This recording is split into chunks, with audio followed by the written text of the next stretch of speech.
Back once again with Erika from the Cricket, coming to us from her office in Manchester by the Sea. How are you, Erika? I'm great. How are you, Kory? It's good. It's just us again. I know. Heather, I Heather, know. honey, Heather. Yeah. Well, all right, Erika. I saw the you showed before we went on the air the early edition of the paper. There's a lot of big stuff going on, right? So right off the top, I saw your post the other day about cell signaling. So what is going on there? Yeah, that's our front page story. It's our lead story, because it was a long time in the making, and it's really a big story. It is Cell Signaling, the Danvers-based biotechnology company that's actually owned by a family in Manchester. So it's got a lot of real local connections. They've wanted to have a corporate campus in Manchester for decades, actually, and they're finally going to get their wish. At least I think they are, because they have successfully closed on 50 acres, 50 acres of land in two parcels, both owned by the Manchester Athletic Club, Hmm. which is in the limited commercial district. It hugs 128. So it includes 50 acres. One is a 40-acre lot, which is, largely woodland, an old decommissioned gravel pit, sort of a quarry pit, a la Flintstones. And then that's sort of abuts two things. It abuts the trustees of reservations. They have a lot of land. The former Agassiz Rock, now the monoliths is there. And then next door also is Cape Ann Storage, which was formerly known as the Brady Industrial Park. So that's number one. And then abutting that, and this was a surprise, was the fact that they bought the 10 acres of land that the Manchester Athletic facilities are on. And that's Manchester Athletic, the tennis operation, and Manchester Athletic, the fitness club. And before I go into any details, I want to answer the number one question, because the MAC has 300 members and they're all like, Right what's there.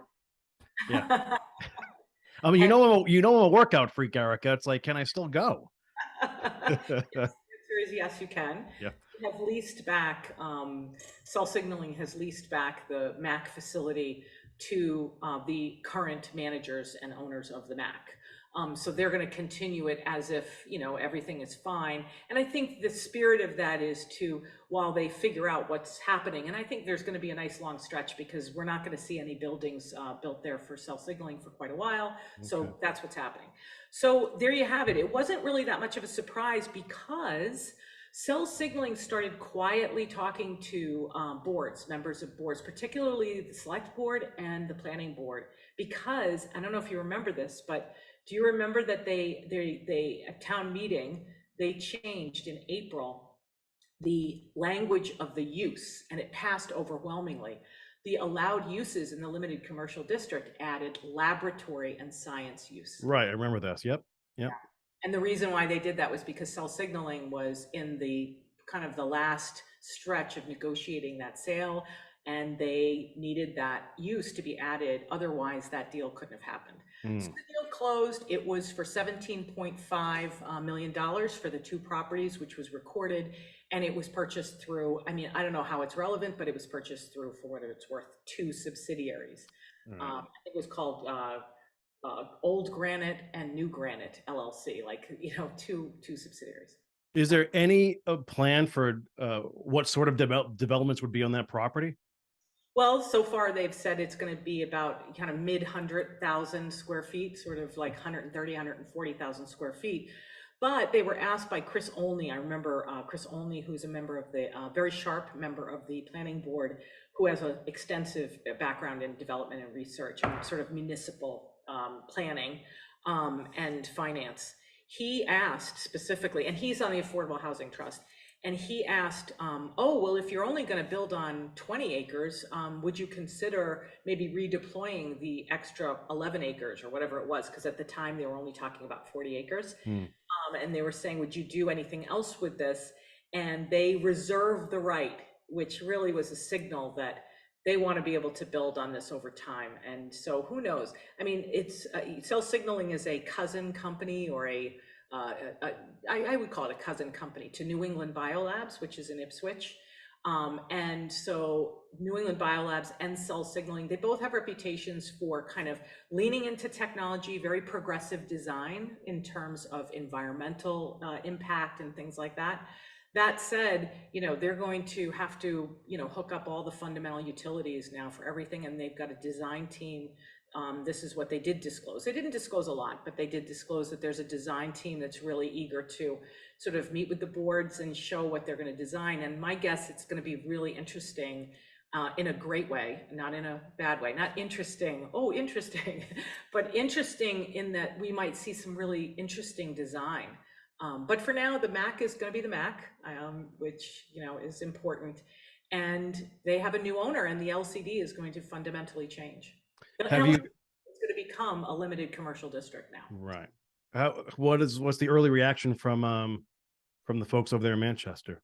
Oh, I think people are pretty excited, but I think there's also people who are, worried about what, impact and what it's going to be, and all that stuff, which is normal. It's a normal part of sort of what I would say is ingesting change when a community sort of is, because no community stays static. And so there's a lot of that stuff. But I think on balance, what I hear is most people are pretty positive about it.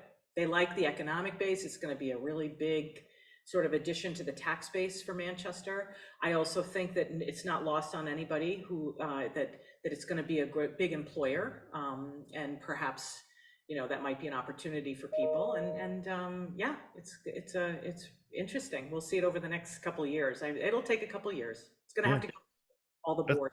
That's a big story, Erika. Okay, there's another big story now regarding the Board of Health. Yeah, this was an interesting one. I started following it with the Board of Selectmen, or the Selectboard. Not their last meeting, but the meeting before that. They had an update, and I think we talked about this last week. We talked about the Water Resources Protection Task Force, which it's got an 18-month charge. It's a committee that was created just for 18 months to look into water and water quality, water consumption, et cetera. So, and last week we talked about sort of water consumption and the surprising numbers of who are the top water consumers in Manchester. Anyway, so it was that was a great chat, by the way. Eye opener. So related to that, actually, is the fact that the Board of Health designee on that committee, on that task force, is a guy by the name of Peter Colarusso. And he came to the board in February with essentially I thought of it as a bylaw. It's literally a land use bylaw, but it's really not. It's actually technically a regulation. And that's really important, because land use in Manchester or in any town, any zoning has to pass by a 2/3 majority at town meeting. You know that, right? So that's sort of the protections to make sure that the community is okay with whatever restrictions we're going to put on our land and our land use. So the regulation, the only reason why I mention it is this was a 30 or 25, 30 page set of law that dictated land. It had a big impact on land use, but it was a regulation that would come through the Board of Health under the idea of public health with regard to protecting water quality and protecting us against contamination, which sounds like really good. Until you read it and you realize, wow, I mean, when you read it the way it is, and Peter presented it after it had been vetted by this committee for a couple of months, and it had been vetted by, this hydrologist that they've hired, for the team. So it's had a lot of sort of experts working on this, and has another set of eyes. A lot of attorneys are on that. There's a couple of attorneys on that task force, one of whom is an environmental attorney. So you've got these, experts looking this over. Well, it came through, and it was big. The way it's drafted right now, it would fundamentally alter land use change. It has very, very wide sort of applicability. It would apply to any new construction, and you could tell that the spirit of it was to go after large commercial sort of construction. So the idea being, it's a big construction project, so therefore it could have a big environmental impact, and we should watch it really closely, and we should have a lot of science and a lot of reports against that. Like cell signaling? Yeah. Yes, like cell signaling. They would be the first one that they'd be perhaps a test case for this. In any case, it also had applicability, if you read it, to a wide range of things. number one, it's the water protection zones that we have, which is roughly 40% of our town. But then it expanded beyond that. It had said any protection of any water that would contribute to our drinking water, which means groundwater, aquifers, ponds, streams, vernal pools, wetlands, any of that.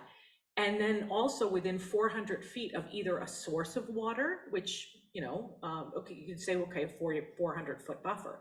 But then the alternate language was, or within 200 traveling days of groundwater.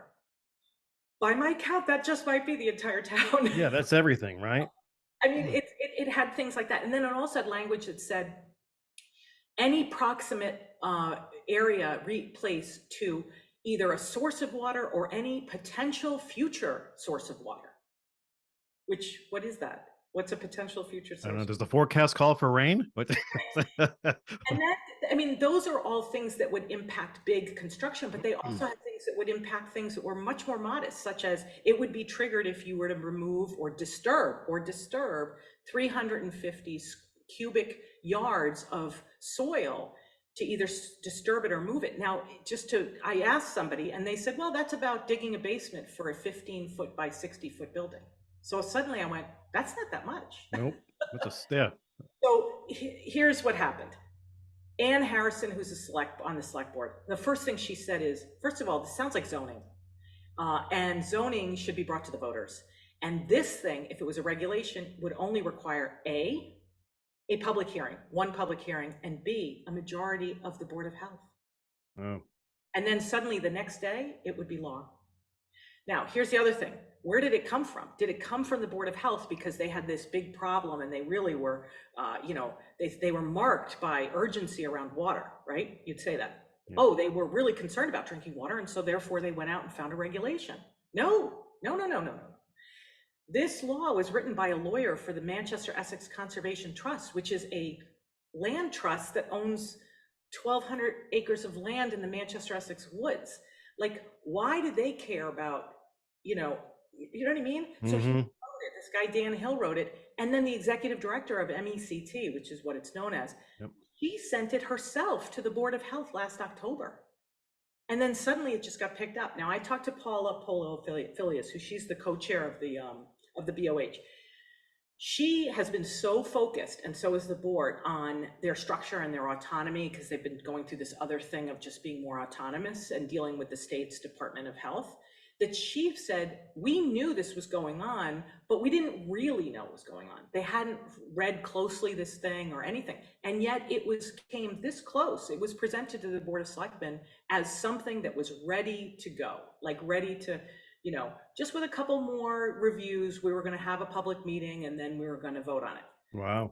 It was very interesting. So we'll see. Listen, here's the bottom line with it.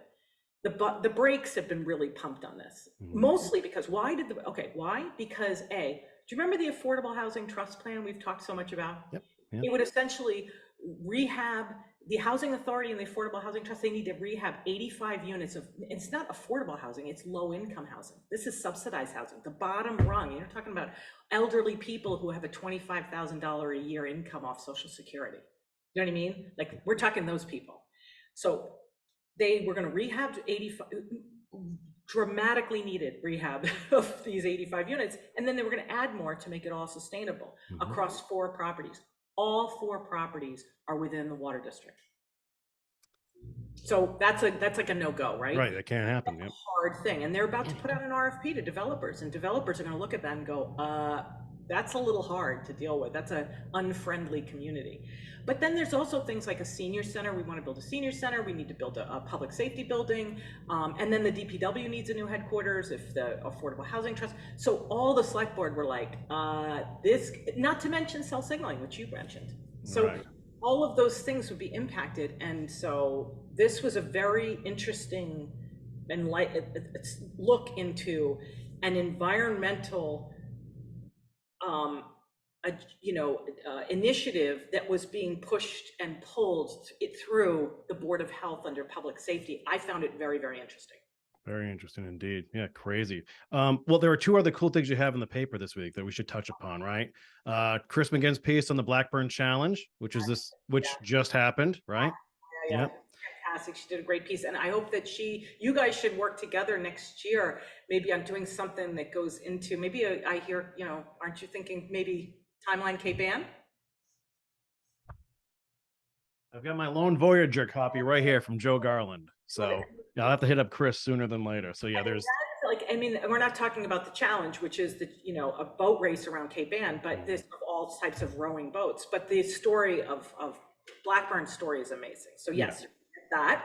And then what was the one you were thinking of before, the other one? our friend Ollie, Oh my God, Ollie Turner. who she is the summer of Ollie Turner. I'm convinced. Well, what's funny is last year she was really good with municipal stories. Like she was like a hard-hitting journalist doing municipal stories and also incredible features. This year she wanted to do arts and entertainment. And so last week she did the ice cream. 2 weeks ago she did the best sandwiches, like great sandwiches. And this time she did flea markets, like really good flea markets, not just around Cape Ann, because she went down to Salem, she went to Todd Farm in Rowley. Nice. She's been having a fun summer. So it was really good. Very cool. All right. Well, that was some big stuff this week, Erika. Thanks for your time. We appreciate it as always. And we will see you this time slot next week. Got it.